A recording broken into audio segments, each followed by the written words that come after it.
friends of the Boys and Girls Club. It's Miss Joanne coming to you here from Boys and Girls Club of Southeast Louisiana. For the last 9 weeks, we've had opportunity to visit different habitats, from rainforest to forest to different kinds of locations on the mountains. And today is another habitat. And today we're going to be talking about islands. And I so wish I could be coming to you live from an island, but we're just going to have to make do today. So, what is an island? An island is just a piece of land that is surrounded by water. Now, there are over 2,000 islands on our planet. Now, to classify, or to clarify rather, islands cannot be the size of a continent. So, for example, when we talk about Australia, Australia is surrounded by water, but a continent does not classify as an island. So when we talk about islands, we talk about different kinds of islands. Now, there are different kinds of islands that were created differently, some by volcanic activity, some from plate tectonics, and we can get into that later. But again, I said there are over 2,000 islands on our planet, and each of them vary depending on where they are located. So you may have islands that are rocky and cold, some that are sandy and warm, some that are surrounded by cold water, some light, bright blue waters as well. It depends on where they're located. Maybe you visited an island. There are islands off of the Louisiana coast. They're called barrier islands, like Avery and Grand Isle. You may have had opportunity to visit those. And the way you get to an island would be through a ferry or a boat or even a bridge sometimes. So, like I said, they can be very different islands. Now, let's look at this. So when we look at this, we recognize this is a group of islands. Now, we have the islands that are surrounded entirely by water. However, many times we see a group of islands, like in Hawaii, the Philippines, Japan, and those are called archipelagos. And they are groups of islands that come together, and oftentimes in an arc-type shape.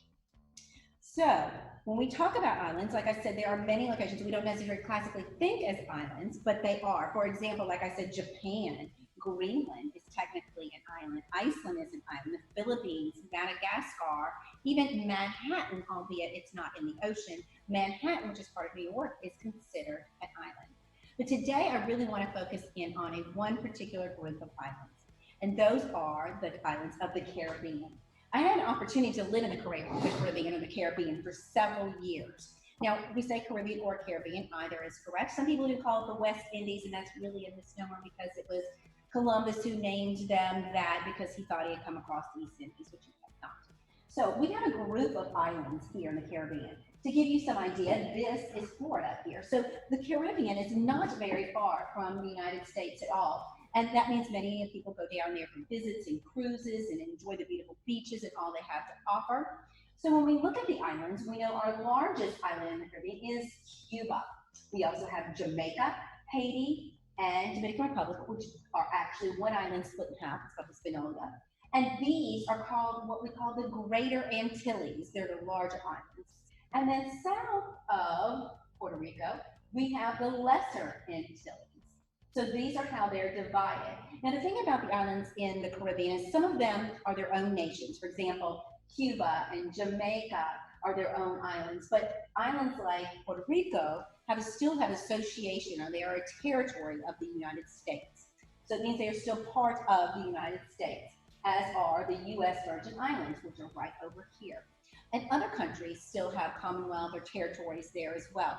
For example, Aruba is really a territory for the Netherlands, U.S. British Virgin Islands, Cayman, those are all associated with the UK. So that gives you a little idea about the area of land. But this whole area around here is considered the Caribbean and the Caribbean Sea, and it is very beautiful, and it is blue. Now, the weather in the Caribbean is pretty much got two different seasons, rainy season and dry season.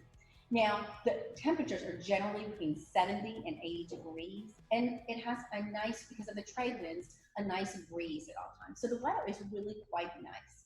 So they also, because of where they're located, oftentimes because of the trade winds, they will experience hurricanes just like we do here in South Louisiana. So that is something that they have to be very alert of too during the hurricane season. Now, when I talked about the Caribbean Sea, there are a lot of people that like to go down there and go diving. There's a beautiful, a very large coral reef that runs 450 miles through the Caribbean Ocean. And many people like to dive there. There's animals like manta rays and these manatees, which are these big, cute animals that kind of look like cows, but they swim. So that is something that people like to do. So the Caribbean Ocean is a big draw, as are all the islands. I hope you learned a little bit about the geography and the area of the Caribbean Sea. Thank you. I'll see y'all soon.